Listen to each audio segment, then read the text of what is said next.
उपस्थित धर्म प्रेमी, श्रद्धावान, जिज्ञासु भाइयों तथा सुशील बहनों, इन दिनों हम लोग पंच समवाय की चर्चा कर रहे हैं। 5 बातें मिलती है तब एक सफलता हासिल होती है। किसी भी काम के लिए 5 बातों की बहुत ज़रूरी होती है। उसमें कल हमने परसों देखा स्वभाव, गेहूँ बोने के बाद ज्वारी नहीं आई, कल काल देखा स्वभाव चर्चा करें। तो हमने देखा स्वभाव, रुई से रोटी नहीं बनती, गेहूँ से रुई नहीं बनती। इस तरह से अपना अपना स्वभाव होता है। रोटी के लिए अनाज ही चाहिए और कपड़ों के लिए रुई ही चाहिए। जैसा स्वभाव होता है वैसी वैसी बात बनती है। पहली बात स्वभाव। दूसरी बात हमने देखा कल काल। विश्व चक्र है अविरत फिरते, मरना मधुनी जीवन उरते, अश्रुआजचे उद्या हासतील, नवल घडे केवढे सारखा, काळ चालला पुढे कुणाचे, कोणा वाचुनी अळे सारखा, काळ चालला पुढे, शिशिरने तो हिरवी पाने, झाड उभे केविळवाणे, वसंत येता पुन्हा आगळा, वसंत येता पुन्हा आगळा, साज तयावर चढे सारखा, काळ चालला पुढे कुणाचे, कोणा वाचुनी अळे सारखा, काळ चालला पुढे, श्रेष्ठ वीर नर इथे नांदले, राम कृष्ण हे आले गेले, जग हे अडले त्यांच्यासाठी, जग हे अडले त्यांच्यासाठी, असे न केव्हा घडे सारखा, काळ चालला पुढे कुणाचे, कोणा वाचुनी अळे सारखा, काळ चालला पुढे, ग्रीष्म टाकीतो जाळुनी धरती, मुके जलाशय मनी तगमगती, मेघ ओतीतो त्यांच्यावरती, मेघ ओतीतो त्यांच्यावरती,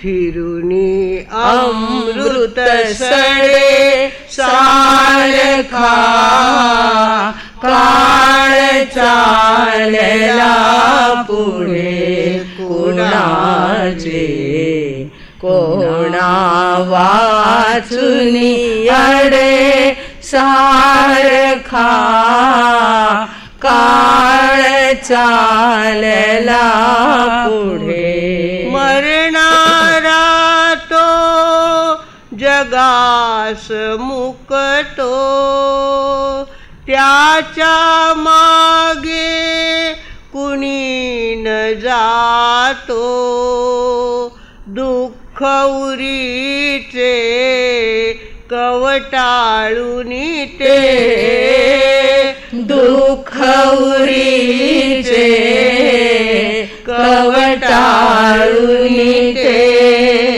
नित्य कुणी काळे सारखा काळ चालला पुढे कोणाचे कोणा वाचुनी अडे सारखा काळ चालला पुढे सारखा काळ चालला पुढे. भाग्यवंतांनो, कोणत्याही कार्यक्रमाच्या सिद्धीसाठी काळाची पण खूप गरज असते. हिरवे हिरवे कच्चे फळ असतात, त्याला काळ मिळतो तेव्हा ते पिवळे होतात, गोड होतात आणि रसाळ होतात. किसके कारण से होता है? काल उनको मिलता है तब वो जाकर के मीठे फल बनते हैं. भगवानों, इस तरह से हमको लगता है इतने व्याख्यान सुनते हैं, इतना सत्संग करते हैं, हमको अंतर से जाग क्यों नहीं आती? जिसका उसका समय निश्चित होता है. जब समय आएगा तब ऐसी अंदर से जाग आएगी कि सारी बातें 2 नंबर पे जाएगी और अपनी आत्मा का फायदा 1 नंबर पर हमें लगने लगेगा. उसको भी समय लगता है. समय आता है तब बात बनती है. भगवानों, होली आती है, होली के दिन में अलग ढंग का वातावरण होता है, दिवाली के दिनों में अलग वातावरण तैयार हो जाता है, पर्युषण पर्व आता है तो और बातें बन जाती है. और नवरात्रि आने वाली है तो देखो, लोगों को अभी से लगता है पहली माला कब आने वाली है, पहला दिन कब है नवरात्रि का, दशहरा कब आएगा. इस तरह से हमारे काल का प्रभाव दिनों पे होता है और काल के अनुसार बातें बनती है. इसके लिए 5 समवाय के अंदर पहला स्वभाव है और दूसरा कौन सा है? काल है. तीसरा समवाय हमारा है कर्म. कौन सा है? कर्म. ज्याचे जसे कर्म असतील, जैसे ज्याचे कर्म तैसे फळ देतो रे ईश्वर. जैसे ज्याचे कर्म तैसे फळ देतो रे ईश्वर. बीज छोटा होता है पर पेड़ कितना बड़ा हो जाता है. ऐसे कर्म छोटा होता है पर उसका फल जब मिलता है ब्याज सहित तो इतना बड़ा फल हमको भुगतना पड़ता है. हमको लगता है मैंने तो कुछ किया नहीं, मेरे नसीब में ये क्यों आया. भगवानों, बिना मतलब कुछ नहीं आता. ज्ञानावरणी कर्म आपके ऊपर चढ़ा हुआ होगा तो आँख होते हुए भी आपको अंधा होना पड़ेगा, कान होते हुए भी आपको बहरा होना पड़ेगा. क्योंकि ज्ञानावरणी कर्म आपने कई बांधे हैं, कई किताबों की आशाधना की है, कई ज्ञानी की आशाधना की है, कई ज्ञान की आशाधना की है और जिस कारण से आपके ऊपर कर्म चढ़ गए हैं और वे कर्म आपको भुगते बिना छुटकारा नहीं होता. भगवानों, मन से, वचन से और काया से, तीनों के द्वारा जो हम कर्म करते हैं उसके फल हमको भुगतने ही पड़ते हैं. एक ब्रह्मचारी व्यक्ति तीर्थ यात्रा के निकला, पैदल तीर्थ यात्रा के लिए निकला और एक मंदिर था, मंदिर का बहुत बड़ा प्रांगण था. वह उसने सोचा आज के दिन यहाँ विश्रांति करेंगे, कल फिर से चलना चालू कर देंगे. वो वहाँ पे सोया. रात को घूमते घामते एक पति पत्नी वहाँ पे आए. पति पत्नी आए और उन्होंने ब्रह्मचारी को देखा तो उन्होंने कहा, आप हमारे गांव के मेहमान लगते हो. सुनाई दे रहा है ना बराबर आपको? तो आप हमारे गांव के मेहमान लगते हो, आज तो आपको हमारे घर भोजन के लिए आना ही पड़ेगा। उसने सोचा ठीक है, यहाँ नहीं किया वहाँ जाके करेंगे, क्या फ़र्क पड़ता है, आग्रह है तो चलो जाते हैं। उसने होकारा दे दिया और भोजन के लिए वहाँ पे गया। वो भोजन होने के बाद वहाँ की सौभाग्यवती ने कहा, अब यहाँ भोजन किया है, इतना बड़ा प्रांगण है, यहीं पे सो जाओ, क्यों मंदिर में जाते हो, यहीं पे सो जाओ। तो उसने सोचा नहीं तो यहाँ सोए तो क्या, वहाँ सोए तो क्या, कोई फर्क पड़ने वाला नहीं है, इसके लिए वो वही सो गया। आधी रात को वो बाई उनके पास आई, आधी रात को वो बाई उनके पास आई और कहने लगी मुझे स्वीकार करो, मुझे स्वीकार करो। उसने कहा अरे भाई मैं तो ब्रह्मचारी हूँ, मैं तपस्वी हूँ, मैं पैदल चलता हूँ, गाड़ी भी यात्रा के लिए उपयोग में नहीं लेता हूँ, और तुम ये क्या बात कर रही हो, और तुम्हारे पति तो घर में सोया हुआ है और तुम मेरे पास कैसे आई। उसने कहा ठीक बात है। वो अंदर गई और काम करके आ गई। उसने कहा मेरे पति की हत्या मैंने कर दी है, पति को मार डाला है, अब आप ही मेरे रक्षक है, आपको मेरे साथ रहना पड़ेगा, आपको मेरा साथ देना पड़ेगा। अब वो तो और घबराया, अरे बाप रे इतनी डेंजर बाई है, अपने पति को मार के आ गई और मुझे कहती है कि मेरा साथ दो, मैं कैसे साथ दे सकता हूँ।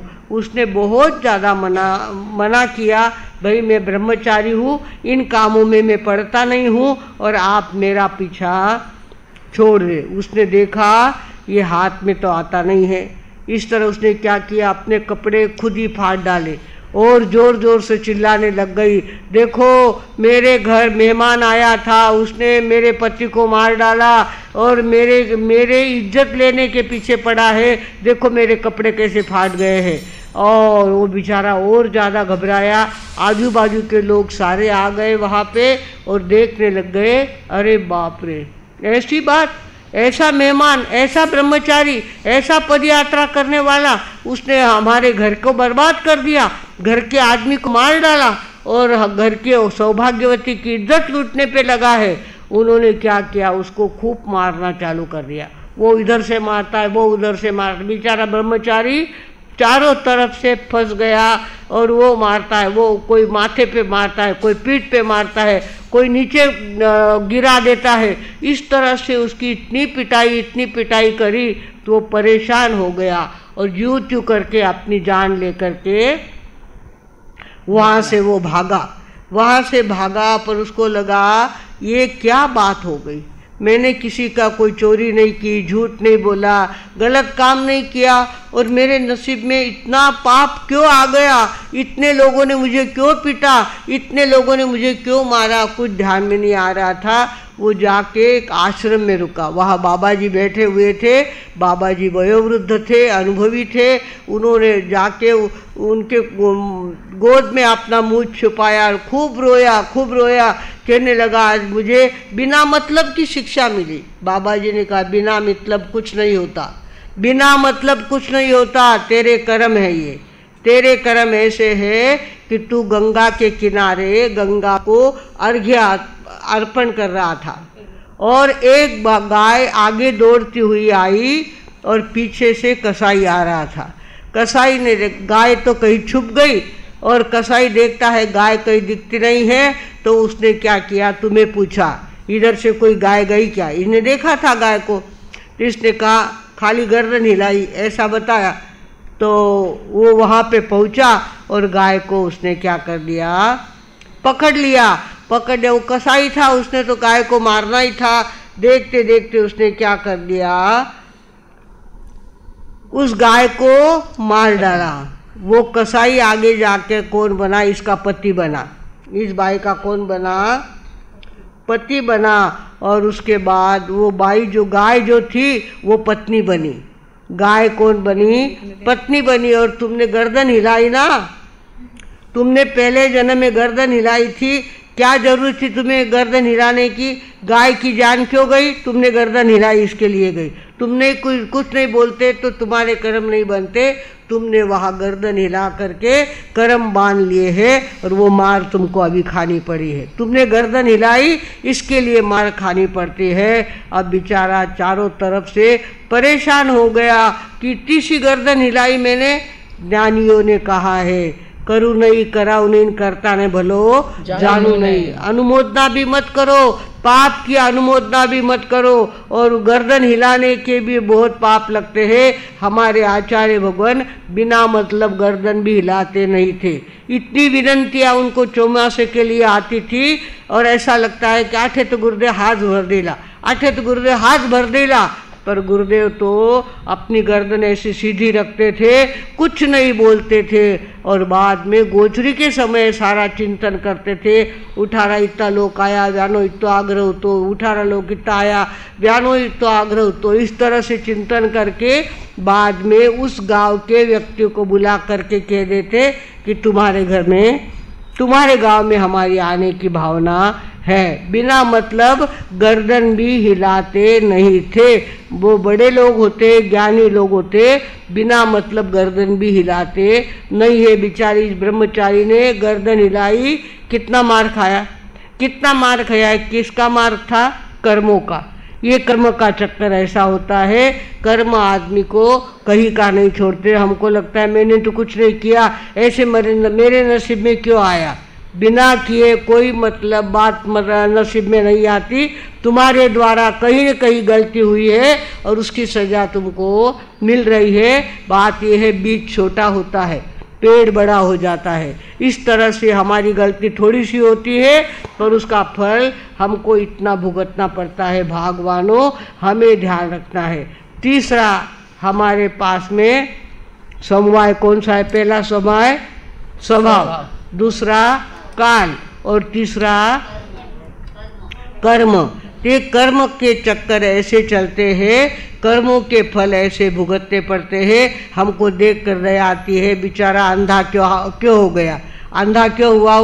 उसने ज्ञानावरणी कर्म बांधे थे, इसके लिए अंधा हुआ। वो गरीब क्यों है? उसके पास पैसा था पर दान नहीं दिया, इसके लिए वो गरीब हुआ है। बिना मतलब यहाँ कुछ भी होता नहीं है, बिना कारण कुछ भी होता नहीं है। जो होता है उसके पीछे कारण होता है। जो जाता है उसकी आयु पूर्ण हो जाती है तब वो जाता है। हमको लगता है वे क्यों जल्दी गया अपना, वे जल्दी व्यारा आयुष्य उतो जिस समय जन्म लिया था उस समय उसका तय हो गया था कि ये आदमी इतने साल तक धरती पे रहने वाला है, इसके बाद इसकी मौत होने वाली है। ये तय होता है और तब जा कर के अपनी आयु जब पूर्ण होती है तो हम देख कुछ नहीं हुआ, खाली गर्दन हिलाई। उन्होंने पीछे देखने गए, पिंपल गांव में सुराना का घर है, वहाँ दीपू भाऊ थे। उन्होंने कहा पाहुना उन्होंने ध्यान रखो, ऐसा किया तो ऐसी गर्दन रह गई और वही उनके प्राण चले गए। हम धमतरी में थे और वहाँ पे बहू को ससुर जी ने कहा बिन्नी पापड़ लेने आओ। वो पापड़ लाने के लिए अंदर गई, पापड़ सेक के बाहर आती है तब तक तो ससुर जी चले गए। पापड़ भी खाया नहीं और कुछ हुआ नहीं और ससुर जी चले गए। जब आयु पूर्ण होती है तब कोई 2 मिनट के लिए भी रुकता नहीं है। भगवान महावीर को कहा था आगे भस्म ग्रह आने वाला है और आप खाली 2.5 मिनट अपने आयुष्य के बढ़ा लो। कितने? 2.5 मिनट आपने आयुष्य के बढ़ाए तो देखते देखते 2.5 साल कर्मों से लोगों को लड़ना नहीं पड़ेगा। 2.5 साल तक वो भस्म ग्रह तकलीफ देने वाला है। आपकी आयु अगर बढ़ जाती है, आपके शुद्ध परमाणु यहाँ मिलते हैं तो 2.5 साल लोगों के सुधर जाते हैं। भगवान ने कहा 2,500 वर्ष में दुनिया के पापों को नहीं ले सकता, ये तो मेरे नसीब में इतना ही है। 2.5 मिनट में अपने मन से ज़्यादा नहीं जी सकता। भगवानों, ये कर्मों का चक्कर होता है। जिसकी आयु पूर्ण होती है फालतू का निमित्त मिलता है और देखते देखते आदमी चला जाता है। कर्मों के फल देख लो, कर्मों के फल देख लो, कर्म करे है काम। करता प्राणी पाप को राम क्यों बदनाम। करता प्राणी पाप को राम क्यों बदनाम। 41 पेज नंबर। दशरथ ने जब तीर चलाया भाई, दशरथ ने जब तीर चलाया, सरवन प्राण गवाया। पुत्र विरह से मात पिता की झुलस गई तब काया। अरे पुत्र विरह से मात पिता की झुलस गई तब काया। राम लखन बन को गए, दशरथ सुध बुध खो गए। तीन भुवन के नाथ पिता को दे न सके आराम। करता प्राणी पाप को राम क्यों बदनाम। करता प्राणी पाप को राम क्यों बदनाम। करता प्राणी अपने पाप करता है और दोष किसको देता है? त्याला मंजूर नव्हतो. जो आवडतो सर्वांना तोची आवडे देवाला, असं म्हणून आपण आपल्या मनाचं समाधान करतो. भाग्यवानो, जिसकी आयु जितनी होती है उतना बराबर वो जो जीता है, उतनी उसकी वेदना वो सहन करता है. और जब उसका समय आता है तो बिना पूछे अकेला ही चला जाता है. भाग्यवानों, कर्मों का भी खेल अपना अपना खेल होता है. हमको लगता है मेरे नसीब में ऐसा क्यों? तेरे नसीब, तेरे कर्म ऐसे ही थे, तेरे नसीब में यही बात होने वाली थी. पहले स्वभाव, दूसरा काल और तीसरा क्या है? कर्म. तो कर्मों का भी चक्कर अपने साथ लगा हुआ है और कर्मों के कारण कोई सुखी, कोई दुखी, कोई काला, कोई गोरा, कोई ऊंचा, कोई ठिंगना, और कोई सुखी, कोई बहुत ज़्यादा पैसे वाला है, कोई बहुत ज़्यादा गरीब है. दो सगी बहनें होती है, पर एक बहन बहुत पैसे वाली होती है और दूसरे के घर में कल के लिए आटा भी कहाँ से लाए, ये पंचायत होती है. अपने अपने कर्म होते हैं, अपने अपने सगे दो भाई होते हैं, सगी दो बहनें होते हैं, पर कर्मों का अंतर इतना बड़ा होता है कि कर्मों के अनुसार उनको फल मिलता है. भागवानों, हमें ध्यान रखना है. 5 समय हमको देखने हैं. आज हमने कौन सा देखा? तीसरा समवाय देखा.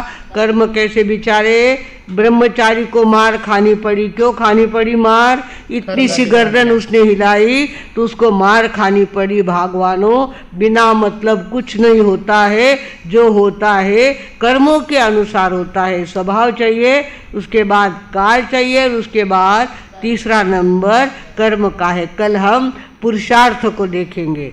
पुरुषार्थ चौथा समवाय है और 5वां समय है हमारा नियति. इन दोनों को हमको देखना है. समय आने पर आपके सामने ये बातें रखेंगे. आज अपना